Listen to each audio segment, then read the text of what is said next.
JSP Advice 365 चेनेलनि गासै नायगिरि साबस्क्राइबारफोरनिसिम आंनि गाहाम हामलायनायखौ दैथायहरनानै आं दिनै मोनसे गुदुं खौरां लानानै फैदों। बे गुदुं खौराङानो जाहैबाय आथिखालनि बिटिआरआव जानाय मोनसे जाथाय। दिनै बयबो मिथिगौ बर'फोरनि गेजेराव मोनथाम गिरफ्तार जानानै थांबाय। बे गिरफ्तारनि जै बर'फ्रा गोबां बेसादखौ मोनदों आरो गोबां बेसादखौ खोमानानै लानांदों। नाथाय आथिखालनि थासारियाव बेबादि जाथाय जानाया जोंनि थाखाय खोब साननो लागा। सासे स्टुडेन्ट अर्गेनाइजेशननि सासे मैखोम दैदेनगिरि, लोगोसे बारग' क'क्राझार गभर्नमेन्ट कलेजनि जिएस बिथां लैहोर गयारीखौ माखासे सुबुंफ्रा नंखाय दाय जाबसिनानै बिथांखौ साथाजों थुयै बुथारनो नागिरनाय जाथाय, लोगोसेयावनो पार्टी बेस खालामनानै एटेम्प्ट टु मार्डार सिस्टेमजों बिथांनि जिउखौ खहा खालामनो नाजानाय, लोगोसे बिथांनि गाखोनाय गारि थामहिनबा बिथांनि लोगोनि गारिखौबो खोब गाज्रियैनो डेमेस्टेड खालामनाय, बे जाथायखौ लानानै आथिखालाव ससियेल मिडियायाव गावजों गाव दान्थे बिदान्थे जाबाय दं। नाथाय आथिखालनि थासारियाव बेफोरबायदि राजखान्थिखौ बेस खालामनानै सोरबा दैदेनगिरिनि थिननायाव बा थिनाखैबो जानो हागौ बिथांमोना गाव मा मोनदों आरो गाव मा मोनाखै आरो जाथिया मा जानो थांगासिनो दं बेफोरखौ गोथौयै साना मुवा खालि पार्टिनि खोथाखौल' लानानै जोंनि गेजेराव कन्ट्रभार्सियेल मेथडजों खामानि मावलांबाय थानो नाजायोब्ला जोंनि बर' हारिया मोनसे समाव मा जाहैगोन बेखौ जों गां नुहुरखादों। गुबुन फारसेथिं जोंनि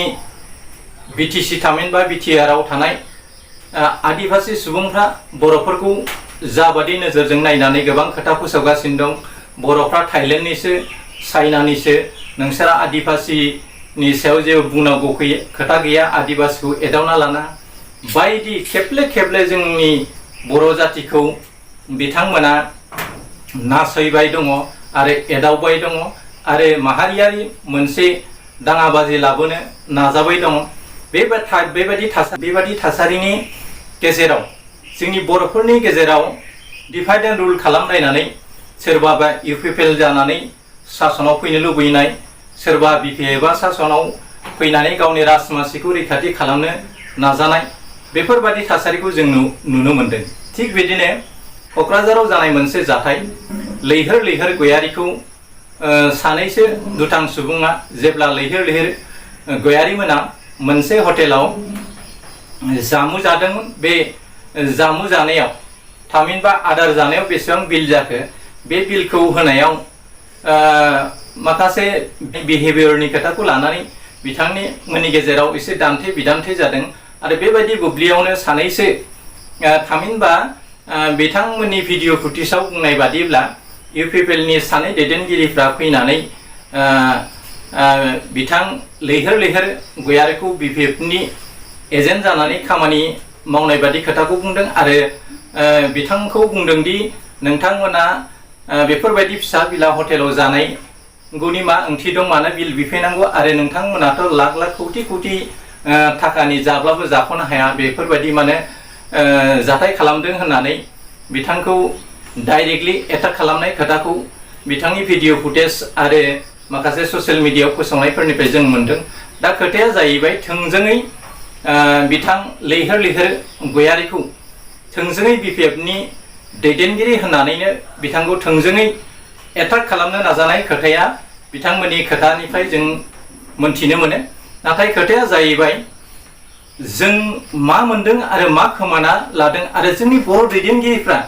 जोंखौ बबे फारसे लांनानै बर' जातिखौ गोथौ हाखराव गब्रायहोनो नाजागासिनो दं, बेफोरखौ जोंनि लाइमोनफ्रा जुदि साननानै खामानि मावाब्ला, खालि भटल' होयोब्ला जोंनि जातिनि इयुन जोलैनि खोथा आरो जोंनि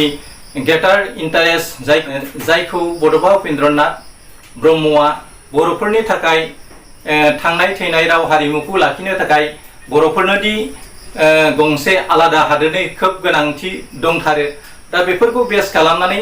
जोंनि माहारिफ्रा बा जोंनि जाथिया 52 बोसोर दिनै हांगामा खालामबाय नाथाय जोंनि मानसिफ्रा मोननैसो मोनथायखौ मोनब्लानो बा गाव थाखा फैसा मोनब्लानो बा गाव राजमासियाव जनायनि सम सफैब्लानो बा बैसो जाब्लानो जोंनि जि बर' जातिनि जि इसु बेखौ बावगारनानै बिथांमोना खालि थाखानिल' खिथु खिथु खारनानै जातिखौ फानगासिनो दं। बिथांमोना सोरबा एम जानाय लोगो लोगो सोरबा एमसिएलए जानाय लोगो लोगो सोरबाया चिफ जानाय लोगो लोगो कौटि कौटि थाखानि न' बां लुनो बबेनिफ्राय थाखा मोनो। दा बेफोरखौबो नोजोर होनानै जोंनि रायजो राजाफ्रा लिडारफोरखौ सायख'नानै भट होनायनि गोनांथि दंसै। दा खोथाया जाहैबाय इलेक्शन टाइमाव जों गावजों गाव जिबायदि दाङाबाजि जालायनानै दैदेनगिरिफोरखौ दैथायहरो नाथाय रायजो राजाफ्रा लामा दालां स्कुल कलेजनिफ्राय लानानै बायदि मोनथायफोरखौ जाबादि मोननांगौ बेफोरबादि मोनफुंनायखौ जों दिनैसिमबो नुनो मोनाखै। दा आथिखालनि थासारिया खोब गिथावना थासारि। जोंनि बर'फोरनि गेजेराव गावजों गाव बा मोसाबादि नेरलायो नाथाय मालाय माहारिजोंबा जेबो खोथा बुंनो हाया, सिरि सिरि थानो गोनां जायो। बेयो खोब लाजिनांथावना खोथा। जाति हिसाबै थांनानै थानो नांगौब्ला जों जातिनि इसुखौ लानानै गोबां खोथा बुंनो हानांगोन आरो बायदि बिथिङाव जातिनि एगेन्स्टआव सोरबा खोथा बुङोब्ला सोरबा जोंनि बर' माहारिनि मानसिखौ बुथारनो नागिरोब्ला सिथारनो नागिरो बेफोरनि सायाव जोंनि खायसे आफादफ्रा जाबादि काउन्टार होनांगौमोन बेफोरबायदि काउन्टार होनायखौ आथिखालनि बर'नि दैदेनगिरि आरो आफादफ्राव जों नुबांनो मोनला। बिनि थाखायनो बर' माहारिखौ साननि उनाव सान गाग्लोबबोबाय दङ। नाथाय बेफोरखौ बावगारनानै जोंनि मानसिफ्रा खालि टिका टुपेलि थाखा फैसा न' बां बिल्डिं दालां नि थाखाय सोरबा लिडारनि सायाव गोसो होनानै खामानि मावना दिन्थिब्ला जों टिका मोनगोन बेफोरबायदि सिस्टेमै थांनानै जोंनि गेजेराव बुलाय सोलाय सोरबा इउपिपिएलनि मानसिया बिपिएफखौ गाग्लोबनाय, सोरबा बिपिएफनि मानसिया सोरबा इउपिपिएलनि मानसिखौ गाग्लोबनो नाजानाय बेफोरबायदि थासारिखौ गारनानै जों भट समाव मालाय जातिफ्रा जाबादि भट होयो बेफोरबायदि सिस्टेमजों खानो नांगोन। नाथाय गणतन्त्रनि ओंथिखौ बुजियाबा राजखान्थि खालामनायनि ओंथि गैया। मानोना रायजोनि खान्थि, रायजोनि नेमखान्थि बादियै सोलिनो हानायासो राजखान्थि। रायजोनि बेरेखा हाबा मावनाया राजखान्थिनि लैखोन जानो हाया। दा आथिखालनि बर'नि दैदेनगिरिफोरनि जि हालत बे हालतखौ नायोब्ला बर' जातिखौ बिथांमोना रैखाथि खालामनो हागोन बेखौ जोङो नुहुरा। जाय समाव थामहिनबा बिटिआर रादाय जानायनि उनावनो जोंसार मुसाहारि आरो जनकलाल ब्रह्मनि जि इनकाउन्टार जानाय बे इनकाउन्टार जानायाव जोंनि मोनबो दल संगठन एबसु बिपिएफ इउपिपिएल आरो मोनबो दोलोफ्रानो बे फेक एनकाउन्टार जानायाव खोथा बुङाखैमोन। नाथाय बिथां लैहोर गयारिया ओरैबायदि साहस खालामनानै फैदोंमोन जायखौ जोङो बड'लेण्डनि सासे हिर' बा डाइनामिक दैदेनगिरि होननानै बै समाव बयबो मानसिया सेलुट खालामदोंमोन। आथिखालावबो बिथाङा बर'नि माखासे जेंनाफोरखौ लानानै ससियेल मिडिया आरो बायदि बिजोंफ्राव खोथा बुंबाय थानायखौ जों नुनो मोनदों। नाथाय बिथांनि सायाव जाबादि गाग्लोबनाय थासारि बेयो खोब मुगैथावना जाथाय। जाहाथे बेफोरबादि जोंनि गेजेराव जाया। माबा मोनसे दाय दस जायोब्ला जोङो सानलाय हलाय सावरायलायनायनि गेजेरजों समाधान खालामलायनो हायो। दा बेफोर फिसा बिला खोथाखौ लानानै सोरखौबा बुथारनो नागिरनाय सोरखौबा सुथारनो नागिरनाय बेफोरबायदि थासारिया खोब दुखुनांथावा। बियो सुबुङारि आखु जानो हाया। बेनि थाखायनो जिखिजाया पार्टिनियानो जाया बिथांमोनखौ बेफोरबायदि जाथाय जानायनि सायाव जाबादि इनिसिएटिभ लानांगौ बेफोरबायदि इनिसिएटिभखौ लानानै जाहाथे जोंनि ओनसोलाव गोजोन थासारि सोमजियो बेखौ नोजोर होनानै जिखिजाया हान्जानि मानसिफ्रानो खामानि मावनांगोन आरो गाव गावनि केडारफोरखौ मोजां रोखोमै सामलायनानै लाखिनो रोंनांगोन। नङाब्ला जौ गान्जा देनद्राय जाहोनानै गावजों गाव खालि सोरखौबा सुथारनो सोरखौबा गावथारनो बेफोरबायदि थासारि सोमजिहोनानै गावनि पलिटिकेल मुलाम्फानि थाखाय बा राजखान्थि बेनिफिट जानायनि खोथाखौल' साननानै जोंनि जाखांफुनाय लाइमोनफोरनि गेजेराव जुदि गोरोन्थि खोथाखौ सोनानै होनानै जोंनि गेजेराव दानलाय सुलाय गावथारलायनाय बायदि थासारि दा सोमजिथों बेखौ जों नोजोर होनानैसो खामानि मावनाङाब्ला नङाब्ला बर' हारिनि जि सिमां आरो जा थांखि जा मिशन बेखौ जों मोनसे समाव मोनहैनो हानाय नङा। आरो गुबुन फारसेथिं जोंनि गेजेराव माखासे जाख्ल'नाय गैयै सोलायनाय मोनसे सरकार लाबोनो थाखाय जों खेबले नाजादोंमोन आरो नाजानायनि उनावबो नै दिनैसिम फैलार जादों। अखा नायब्लानो जाफुंमानाय बा जाख्लंनायनि सायाव गोबां अजद PCDC लाइननिफ्राय लानानै गोजौ थाखोआलागै बेफोरबायदि जाख्लंनाया जोंनि ससियेल मिडियायाव फैगासिनो दं आरो बे जाख्लंनायखौ स्पष्टीकरण होलायनाय आं जायाखै आं लोङाखै जोंनि पार्टिया बिदि नङा होनफ्लालायनानै बे खायसे गारायफोरखौ होखोमोरनो नाजानाय बेफोरबायदि थासारिया जादों दा खोब दुखुनांथावना खोथा दा बे बिटिआर एकर्डनि उनाव गोजोन थासारिखौ बयबो हास्थायदों जायनि जाउनाव बिटिआर एकर्डआव मोनसे पिस एकर्ड होनानै गोबां मानसिया बुंनो नाजादों नंगौ खायसे बिथिङाव जोंनि गेजेराव आर्मि मिलिटारिबोजों बुथारजानाय बायदि थासारि एसे खमायदों बिटिआर एकर्डनि उनाव नाथाय बिटिआर एकर्डनि उनावबो बर'फोरनि जि सिकिउरिटि जि सेफगार्ड बेखौ दासिमबो बर' दैदेनगिरिफ्रा होनो हायाखै आरो बिथांमोना बड'लेण्डआव जाफ्लेबाय थानाय माखासे जाथायखौ माबायदि समाधान खालामनांगौ आरो बर'नि माहारिखौ माबायदि सेफगार्ड होनांगौ बेखौ जों नुनो मोनाखै बेनिखायनो जाहाथे बिथां लैहोर गयारिया दा जाखांफुनाय सासे डायनामिक लिडार जाय डायनामिक लिडारखौ नंखाय सोलो बाहायनानै सानैसो सुबुङा बुथारनो नागिरनाय बे जाथाया सोंखारिथावना आरो जाहाथे जों माबोरै बिटिआरखौ माबोरै जों मजबुत खालामनो हायो आरो फैगौ बुब्लियाव जेखि जाया हानजायावनो थायाथों मानो बेफोरबायदि गाग्लोबलायनाय हुदाखौ जों गारनांगोन आरो मेलेमनि दावहाजों जों थांनो नांगोन मेलेमनि दावहाजों जों जुदि राजखान्थि खालामनो हायाब्ला जों राजखान्थि खालामना जेबो मुलाम्फा जानाय नङा मानोना आदुवाफोरजों जों सासन खालामजायोब्ला जों मोनसे समाव मा जाहैगोन जोंनि जाथिया नोरजिया जागोन नोरजिया जायोब्ला बे जाथिया मोनसे समाव जोबस्रांलांनो हागौ बेनिखायनो जों जाहाथे मेलेमजिबि सुबुंखौ जोंनि गादियाव लाबोनानै जों माबायदि बर'नि राव हारिमु सोदोमस्रि आरो सेपारेट स्टेट अफ बड' स्कुल लाबोनो हायो बेखौथ' नोजोर बोनो नांगोन नाथाय जोङो सोरबा लिडारनि नंखाय फेक खोथाफोरखौ लानानै जों सोरजोंबा नांलाय खमलायनो नाजायोब्ला सोरजोंबा बुथारलायनो थाङोब्ला जों गाव गावनि आथिङावनो गाव रुवाखौ दाननानै लानाय जागोन मानोना बेफोरबायदि जाथाया दिनै लैहोर गयारिजों जादों आरो लैहोर गयारिखौ जायफ्रा साथाजों थुग्लि सिथारनो नागिरदों आरो बिथांनि गारिखौ जायफ्रा खुन खालामदों बिथांमोननि बेलायावबो बेफोरबायदि थासारिया जाहैनो हागौ जाहाथे जोङो जेखि जाया हान्जानि सुबुङानो जायाथों मानो जोङो गोग्गो लामाजों थांनानै जोंनि थांखियाव जों माबोरै सहैनो हायो आरो जातिखौ जों माबोरै सेफगार्ड होनो हायो बेखौ नायनानैसो जों गणतान्त्रिक भाबै जों मोनफ्रोमबो हान्जानि दैदेनगिरिफ्रा खामानि मावनांगोन आरो जातिखौ मजबुतनिफ्राय मजबुत खालामनायाव जों माबायदि बिफाव लानो हायो बेखौसो लानानै जों कम्पिटिटिभ भाबै जों खामानि मावलांनांगोन आरो बिदि मावनायनि जोहैजोंसो मोनसे जातिखौ जों रैखाथि होनो हागोन मानोना गणतन्त्र हादोराव बयहाबो गावनि हान्जा गावनि दोलो बेफोरखौ दानो एबा दैदेननो बा मावनो खामानिफोरखौ मावनो मोन्थाय दं दा बेफोराव रावखौबो गणतान्त्रिक भाबै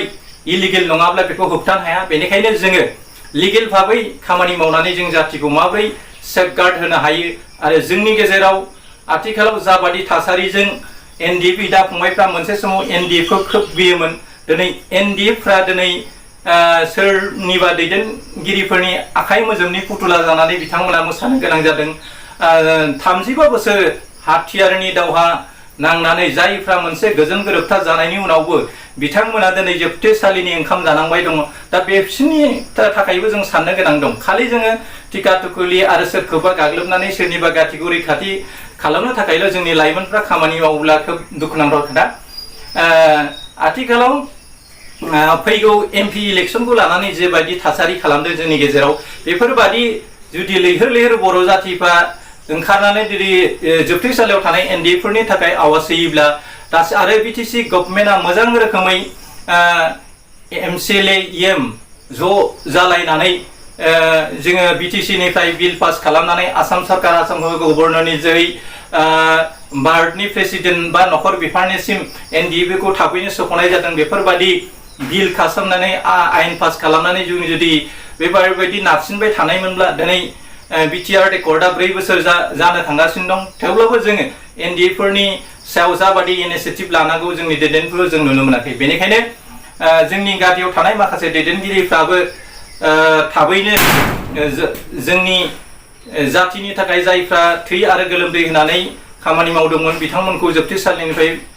लाबोनो हायो बेखौ नोजोरथि होनानै थाबैनो खामानि मावनाय जाथों आरो जाहाथे बिटिआरआव बेफोरबादि गाज्रि थासारिखौ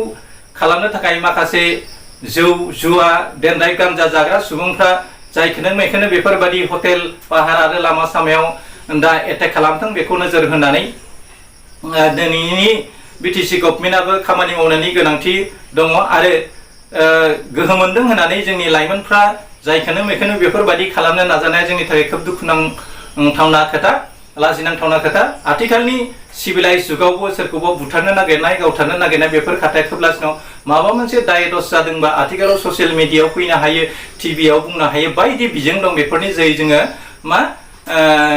खोथानि दावहा नांनो हायो नाथाय सिलाय भारतनि दावहा नांनानै बबेबा राजखान्थिखौ बबेबा हान्जाखौ दैदेननायनि आथिखालाव सम नङा बियो आदुवानिसो फाव जागोन बेनिखायनो जाहाथे फिन नैथि खेब लैहोर गयारिखौ गाग्लोबनो नाजानाय बायदि थासारिया जोंनि बिटिसिआव पार्टिखौ लालायनानै बेफोरबायदि दाङाबाजि जाया आरो जोंनि गेजेराव फिन थांनाय बुब्लिनि थासारि बादि जाहाथे जाफिना बेखौ नोजोर बोनानै मोनफ्रोमबो दोल संगठना खामानि मावलांनायनि गोनांथि दङ जोंनो लैहोर गयारिमोन बादि साहस गोनां लाइमोननि गोनांथि मानोना बिथाङा बिटिआर एकर्ड जानायनि उनाव जा जनकलाल ब्रह्म आरो जोंसार मुसाहारिखौ इनाय भाबै पुलिसफ्रा गावथारबाय बे गावथारनायनि सायाव कुनु पार्टियानो गसंनानै खोथा बुंनो हायाखै बै समाव लैहोर गयारिआ माखासे फरायसाफोरखौ बा कलेजनि फरायसाफोरखौ जथायनानै जाबादि मोनसे सोमोनांथावना हान्जा सुरनायनि जोहै जनकलाल ब्रह्म आरो जोंसार मुसाहारिनि बे फेक काउन्टार बेनि सायाव काउन्टार होनो हादोंमोन आरो बिथांनि रिलि खालामनाय हाबाफारिया जाफुंसार जादोंमोन आरो बिथाङा बिटिसिआव खम बैसोआवनो गावखौनो सासे डायनामिक लिडार होनानै दिन्थिनो नाजानायखौ जों नुनो मोनोमोन दा नोजोर होनानै नायोब्ला सोरबाया जानो हागौ लैहोर गयारिआ बेफोरबादि सिस्टेमै जुदि खामानि मावबाय थायोब्ला मोनसे समाव बियो आंनि समस्तिखौ सेख'नो हागौ बा बेफोरबायदि खामानि मावलांबाय थायोबा सोरनिबा गादियाव गोमानो हागौ बेफोरबायदि साननानै खामानि मावदोंबा खोब दुखुनांथावना खोथा जाहाथे बेफोर थासारिनिफ्राय जानथायाव थानानै जों माबोरै जोंनि ओनसोल आरो जोंनि जाथिखौ रैखाथि खालामनो हायो बेखौ खामानि मावलांथों बेखौ हास्थायनानै लैहोर गयारिआबो जाहाथे खोब सामोलै थानायनि गोनांथि दं मानोना बिथाङा सासे स्टेगार गोनां सासे दैदेनगिरि हरला गुनला सिकिउरिटि गैयै जे समाव गाव बबे जायगायाव गाव ओंखाम जायोब्ला बबे हटेलाव गाव मायोब्ला माबायदि थासारि जानो हागौ बेखौ मोनसे लेसन हिसाबै लानानै सांग्रांथि जानायनि खोब गोनांथि दङ मानोना मोजां मानसिखौ गाज्रि थाखोनि सुबुङा अराय सम माबायदि बबे सम बुब्लियाव सिखार खालामनो हायो बबेयाव बियो मा खालामो मा मायो बेफोरखौ नोजोरथि होनानै खामानि मावो बेनिखायनो जोंनि माखासे समाजनि मावग्रा मोजां थाखोनि सुबुंफ्रा खोब सांग्राङै बेफोरबायदि दुथांफोरनि जानथायाव थानानै खामानि मावनो हायो बेखौबो नोजोरथि होनानै खामानि मावनायनि गोनांथि दं दा बेफोरबायदि थासारिया जोंनि गेजेराव खेबले दाफैथों बेखौ हास्थायबाय लोगोसेयावनो जायफ्रा आंनि चेनेलाव गोदान बिथांमोनखौ आंनि चेनेलखौ साबस्क्राइब खालामना लानो थाखाय खावलायनाय थाबाय आरो जाहाथे आंनि गोदान भिडिअफ्रा नोंथांनिसिम आपडेट सहैनाय बेनिखायनो नोंथाङा अल नटिफिकेशननि बेलखौ सुइच अन खालामना ला जोबथा बुब्लियाव नोंथांनिसिम फिन आंनि गाहाम हामलायनायखौ बावहरनानै आंनि दिनैनि भिडिअखौ बेखिनियावनो फोजोबनाय जाबाय एसेनोसै गोजोन्थों।